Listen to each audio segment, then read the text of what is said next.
یہاں تو لوگ کھا کے بیمار ہیں، کھاتے جا رہے ہیں، سوتے جا رہے ہیں، کھاتے جا رہے ہیں، سوتے جا رہے ہیں۔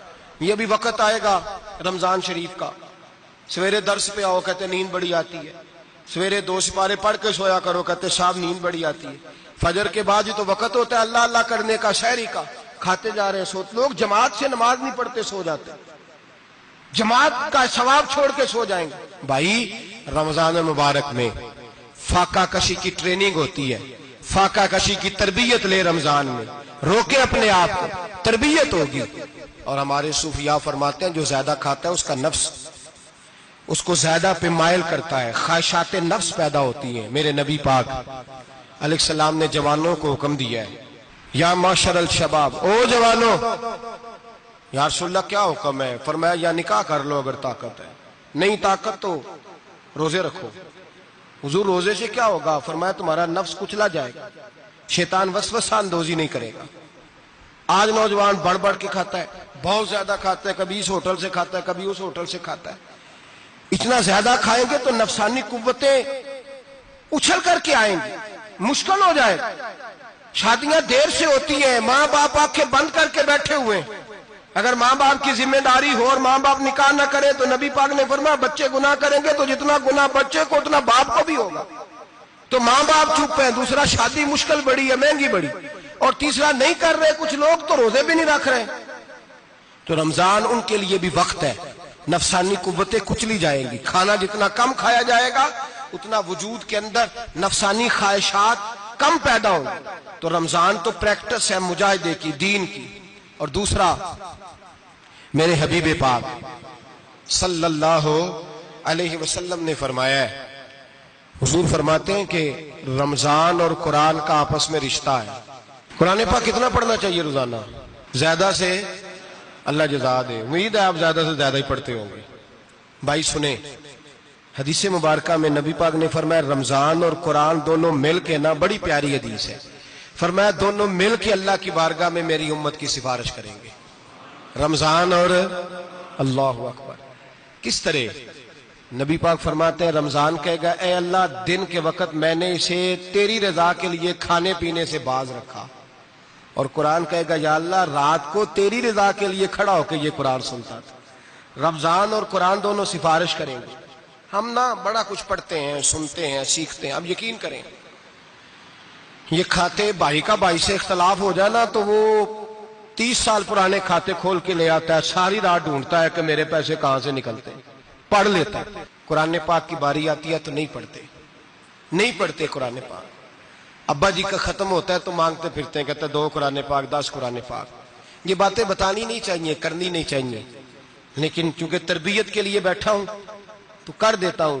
میرے شاگردوں سے پوچھیں، یہاں مدرسہ ہے الحمدللہ، درجنوں طلباء ہیں، اساتذہ ہیں، میرے پیر بھائی ہیں، اور میرا یہ دعویٰ ہے کہ شاید کوئی کسی سے اتنا پیار کرتا ہو جتنے میرے شاگرد اور مرید مجھ سے کرتے ہیں، لیکن میں نے کبھی کسی سے نہیں کہا کہ ذرا سورت فاتحہ پڑھ کے دینا، میں نے اپنے ابا جی کو ثواب دینا ہے۔ پوچھ لیں کسی سے نہیں کبھی کہا، کبھی نہیں میں نے کہا کہ ذرا مجھے تھوڑا سا قرآن پڑھ دیں۔ میں اس کو ناجائز نہیں کہتا، پڑھوانا چاہیے، لیکن میں اپنے والدین کے لیے کبھی سوال نہیں کرتا کہ مجھے ذرا پڑھ کے دو، میں نے بخشنا ہے، اس لیے کہ میں نے ذاتی طور پہ روٹین بنائی ہے۔ میں سمجھتا ہوں کہ کائنات کے اندر میرے اوپر جن لوگوں نے احسان کیے ان میں سب سے زیادہ حصہ میرے ماں باپ کا ہے۔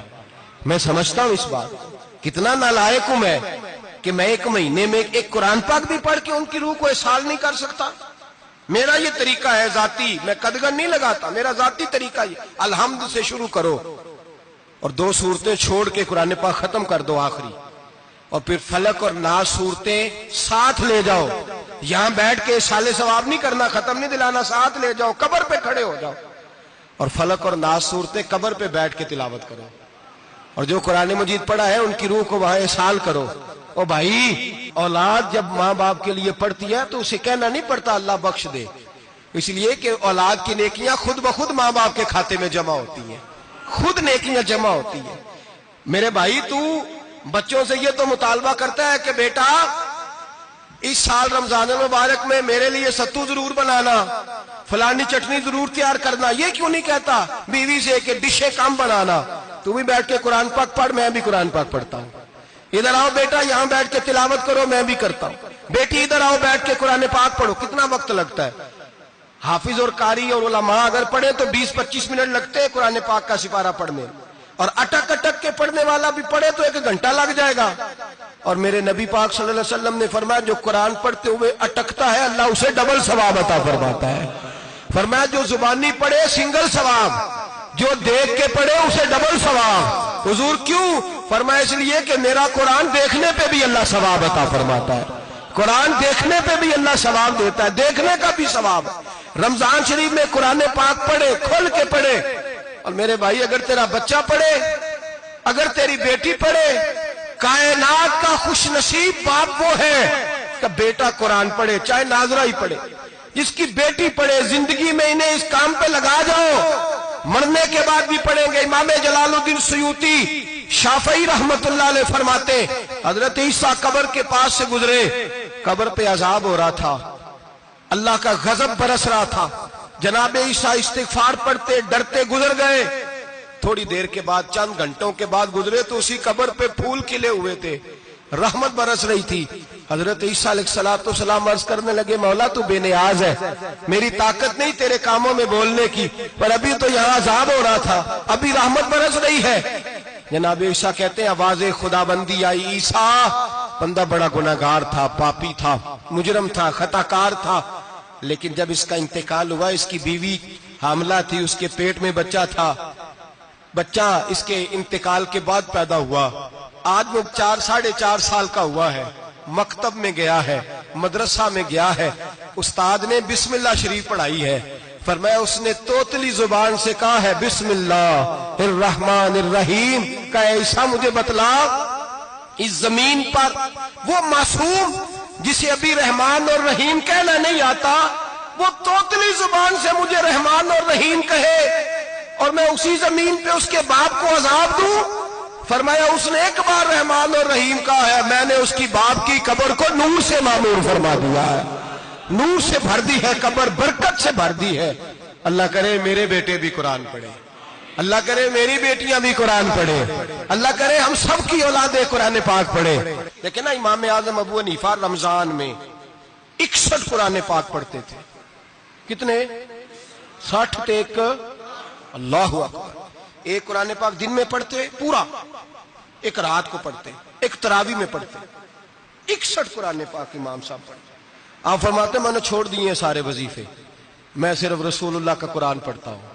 رمضان سارا قرآن پاک, سارا رمضان. اب تو عادت ہی نہیں رہی ہمیں قرآن پاک. اگر لوگ ناراض نہ ہوں تو محفل نعت ہوتی ہے تو تلاوتیں کتنی ہوتی ہیں, اور نعتیں ہم نے ذوق ہی نہیں بنایا, ذوق ہی نہیں بنایا ہم نے تلاوت قرآن کا. اس لیے کہ قراء علماء فقراء ان کو ہم تیار ہی نہیں کر رہے, ہم تو ایکٹر پال رہے ہیں جو پیسے لیتے ہیں نعت خوانی کے. معاذ اللہ. او میرے بھائی, کیا قرآن میرے نبی کی نعت نہیں؟ حضرت عائشہ صدیقہ رضی اللہ تعالیٰ عنہ کے پاس صحابہ گئے, کہنے لگے اماں جی ہمیں نبی پاک کا اخلاق بتلائیں. اماں جی کہنے لگی جاؤ جا کے قرآن پاک پڑھو. قال خلقہ القرآن, سارا قرآن میرے نبی کے اخلاق کا ہی نام ہے. یہ ساری نعت ہے, یہ ساری نعت ہے. اس نعت کو سننے لوگ کیوں نہیں آتے؟ اتنا رش میں اپنے نعت میں اتنا تراویح پہ کیوں نہیں ہوتا؟ اور ملت کا جوان یاد رکھے, بوڑھے تراویاں پڑھتے ہیں, ضعیف تراویاں پڑھتے ہیں, گھٹنوں میں درد ہے تراویاں پڑھتے ہیں, بیمار بوڑھے تراویاں پڑھتے ہیں. جوان وہاں چوک میں کھڑے. کیا جوانی اس لیے ہے چوکوں میں کھڑا ہوا جائے؟ کیا جوانی اس لیے ہے کہ سعودی عرب جانے کے لیے پاسپورٹ بنانا ہو تو 2.5 گھنٹے کھڑا رہے, تو شناختی کارڈ کے دفتر تو کھڑا رہے, پروٹیکٹر کے لیے کھڑا رہے, کافروں کے سامنے کاسا لیسی کرنے کے لیے تو کھڑا رہے, تو نوکری پہ جائے تو ساری رات کھڑا رہے, اور تو قرآن کے لیے کھڑا نہیں ہوتا؟ میرے محبوب نے فرمایا من قام ایمانا واحتسابا غفر له ما تقدم من ذنبه. فرمایا جو رمضان المبارک میں اللہ کی رضا کے لیے گناہوں کی معافی کے ارادے سے قیام کرے گا, راتوں کو عبادت کرے گا, اللہ اس کے پچھلے سارے گناہ معاف فرما دے گا. نوجوان ارادہ کریں, پروگرام بنائیں کہ انشاءاللہ قرآن پڑھنا بھی ہے, قرآن پڑھوانا بھی ہے, سننا بھی ہے, اور انشاءاللہ بولیے سننا بھی ہے اور پڑھنا بھی ہے اور پڑھانا بھی. ہمت کریں, دلیری کریں, آ کے کھڑے تو ہو, اللہ توفیق عطا کرے گا. پہلی بات یہ کہ روزہ رکھیں, دوسری بات یہ کہ قرآن پاک کی تلاوت کریں اور روزہ رکھیں تو روزے کے سارے حسن سمیت اسے رکھیں. نبی پاک نے فرمایا رمضان غمخاری کا مہینہ ہے، غمخاری کریں. ہمارے زمانے میں دو قسم کی تکلیفیں ہیں. ایک تو غریب آدمی، اس کا حال یہ ہے کہ وہ مانگتے ہی گزارا کرنا چاہتا ہے. اس نے ہاتھ یوں کر لیا ہے تو اب اس کا یوں ہونے کو تیار نہیں. ضرورت اگر کسی آدمی کو کسی دروازے پہ لے جاتی ہے تو برا نہیں، لیکن سوال کا اپنے اوپر دروازہ کھول لینا یہ ٹھیک نہیں. فاقہ کشی پیدا کریں، حوصلہ پیدا کریں، تھوڑے پہ گزارا کرنا سیکھیں. غریبوں کو بھی اجازت نہیں کہ وہ نکل کھڑے ہوں میدان میں مانگنے کے لیے. ٹولنیاں نکلتی ہیں رمضان میں، جتھے نکلتے ہیں خیرات کٹھی کرنے والے. بچیں. میرے نبی پاک صلی اللہ علیہ وسلم نے فرمایا جس نے بغیر ضرورت کے سوال کیا جب قیامت کے دن آئے گا تو اس کے چہرے کے اوپر گوشت نہیں ہوگا، صرف ڈھانچہ ہی ہوگا. اتنی بھیانک صورت میں آئے. بغیر اشد ضرورت کے سوال نہ کر، کبھی سوال نہ کر. اور امیروں سے گزارش ہے کہ رمضان ہمدردی کا مہینہ ہے. ہمدردی کریں تو سامنے والے کی عزت کا بھی خیال کریں. یہ بات درست ہے کہ غریب سیاڑا نہیں ہوتا، اس لیے کہ جس کی جیب میں پیسے نہیں ہوتے بھائی اسے عقل بھی نہیں ہوتی. جس کے گھر کار نہیں ہوتی اسے چلانے کا طریقہ، جس کے گھر اوون نہیں ہوتا اسے چلانے کا طریقہ بھی نہیں آتا. جس کے گھر میں چیزیں ہوتی ہیں اسے چلانا بھی آ جاتا ہے. جدے گھر دانے اور کملے بھی اس کے سیانے ہو جاتے ہیں. تو چودھری صاحب، سیٹھ صاحب، نواب صاحب آٹا تقسیم کرتے ہیں، کھڑے ہو کے فوٹو کھچاتے ہیں، فیس بک پہ دیتے ہیں، اور ایک آٹے کا تھیلا اور 10 اخباروں میں فوٹو. اللہ سے ڈریں. رمضان ہمدردی کا مہینہ، ہمدردی کا. غریب کو دیں تو اس کی عزت کو رسوا نہ کریں. میرے نبی پاک علیہ السلام کے صحابی حضرت عبداللہ ابن عمر رضی اللہ تعالیٰ عنہ ڈھونڈ کے لاتے تھے مسکینوں کو، ڈھونڈ کے. اور جب لاتے تھے تو اپنے دسترخوان پر بٹھا کر اپنے ساتھ افطاری کرایا کرتے. اور پھر فرمایا اللہ تعالیٰ نے لن تنالوا البر حتی تنفقوا مما تحبون. اللہ کے راستے میں وہ چیز دینی ہے جو تمہیں زیادہ پیاری ہو. کون سی چیز جو تمہیں؟ میں تھوڑا سا بے باک ہوں بعض دوستوں کے ساتھ، سب کے ساتھ نہیں. ایک دوست مدرسے میں گھی دینے آئے ایک دفعہ، تو وہ والا گھی دے گئے جو سب سے سستا تھا. تو میں نے کہا مجھے دیانتداری سے بتائے آپ یہی کھاتے ہیں گھر میں؟ کہنے لگے نہیں. تو میں نے کہا پھر ہم نے بچے مارنے کے لیے تو نہیں نہ رکھے ہوئے. کیا وہ والا گھی اللہ کے راستے میں پیاری چیز دے رہی ہے نا. اس لیے گلے گلے نوٹ لوگ مسجد کے گلے میں ڈال جاتے ہیں، پھٹے ہوئے ڈال جاتے ہیں، کہتے ہیں جوڑ لیں گے مولوی صاحب. اور خدا کے بندے پیاری چیز دینی تھی تو نے، اور تو نے اس کا ترجمہ الٹ کر لیا ہے. سمجھ لیں رمضان المبارک میں کسی غریب کی مدد کرنی ہے تو ساتھ اس کی عزت بھی کرنی ہے. نبی پاک علیہ السلام کے دروازے پر جب سے، یہ جملہ ایک ہے لیکن بڑا قیمتی ہے. صحابہ کہتے ہیں جب ہم دروازہ رسول پہ جاتے تھے خیرات بھی ملتی تھی اور عزت بھی ملتی تھی. خود بھیک دیں خود ہی کہیں منگتے کا بھلا ہو. خیرات بھی ملتی تھی اور عزت بھی ملتی تھی. نبی پاک ساتھ عزت بھی دیتے تھے. مسکین کو، غریب کو دیں اور خیر خائی کریں. جوتے بیچنے والے جوتوں کے ریٹ سستے کریں، کپڑا بیچنے والے کپڑے کا ریٹ، درزی صاحب بھی ریٹ سستا کریں، دکاندار بھی چیزوں کا ریٹ، حکیم صاحب پیسے کم لیں، ڈاکٹر پیسے کم کریں، حکومت نرخوں میں کمی کرے، اور یہ کام اجتماعی طور پہ کریں. میرے نبی پاک نے فرمایا رمضان غمخاری کا مہینہ ہے، اس میں غمخاری کرنی ہے، دوسرے کا خیال کریں، اظہار کریں، قربانی کریں. یہاں ہر چیز کا ریٹ بڑھ جاتا ہے رمضان شریف میں. ہر آدمی کہتا ہے میرا سیزن آ گیا ہے. توجہ بڑھائیں، خیال کریں، غمخاری کا مہینہ ہے. اور پھر آپ لوگوں سے یہ بھی گزارش ہے کہ رمضان المبارک کا جب مہینہ آئے تو جس آدمی کے ساتھ نیکی کرنی ہے وقت پہ کریں. کسی غریب کو پیسے دینے ہیں، کپڑے دینے ہیں تو یکم رمضان کو دیں. میں اکثر دوستوں سے پوچھتا ہوں، میں کہتا ہوں قاری صاحب نو جوڑا کدو دیندے ہو؟ کہندے 27ویں والے دن. میں کہ مینوں لگ گئی سمجھ، تہاڈی سازش ہے کدھرے سواں کے پا نہ لوے. ایویں مولوی چودھری صاحب دے نال دے کپڑے پا لے تے کتنے لکھیا ہے اینو دینا 27ویں. تسی دسو 27ویں والے دن کوئی دردی سی کے دیندا ہے؟ اونوں 3 گنا بھی پیسے دئیے تے کہندا جڑے باقی نے انہاں دے نہیں بٹن پہ لگ دے میرے کولوں. کتھوں جوڑا سی کے؟ تو کس دن دیتے ہو قاری صاحب کو؟ کیا مقصد ہے؟ پہننے کے لیے دے رہے ہو یا اس لیے دے رہے ہو کہ نہ پہن سکے؟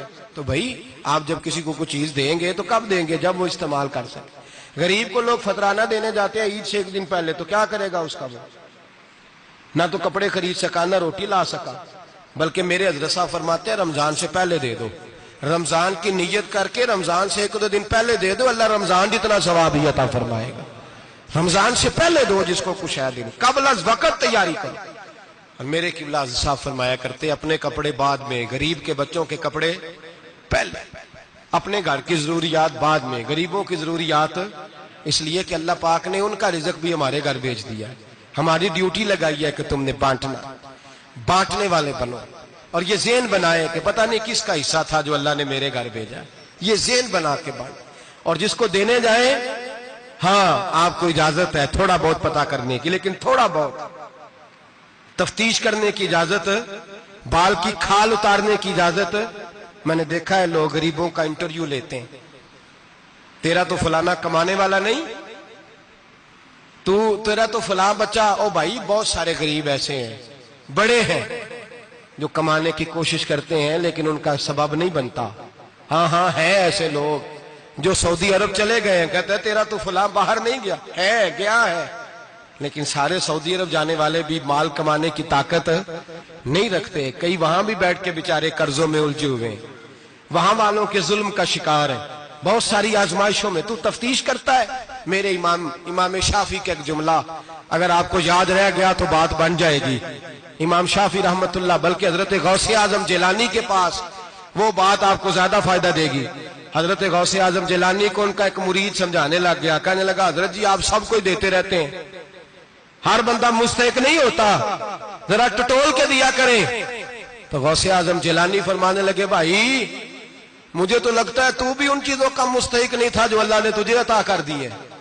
پہلے تو بتا تو مستحق تھا، تجھے اپنی حیثیت اوقات کا پتہ ہے جو اللہ نے تجھے دے دی ہے؟ طاقت تھی، کوالٹی تھی، تیرے اندر وہ صلاحیت تھی، رب نے تو نہیں تیری تفتیش کی کہ تو قابل ہے کہ نہیں، تو اللہ کے بندوں کی تفتیش کرتا پڑتا ہے۔